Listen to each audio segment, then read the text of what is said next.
Hi friends, আজকে বানাবো detox water বা বলতে পারো এনার্জি ড্রিঙ্ক। যাই হোক, এত গরমে আমি বলবো এই জল খাওয়াটাই আমার মনে হচ্ছে বেটার, কারণ আমরা প্রচুর দুর্বল হয়ে যাচ্ছি।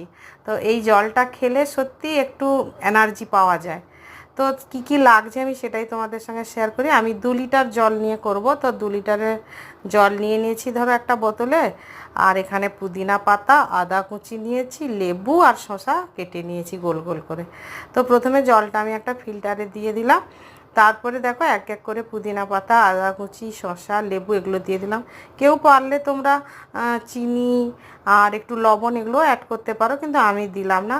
তো এটা আমি দিয়ে 2-3 ঘন্টা রেখে দেবো। তারপরে আমি জলটাকে যেরকম যখন যা তেষ্টা পাবে সেভাবেই খাবো।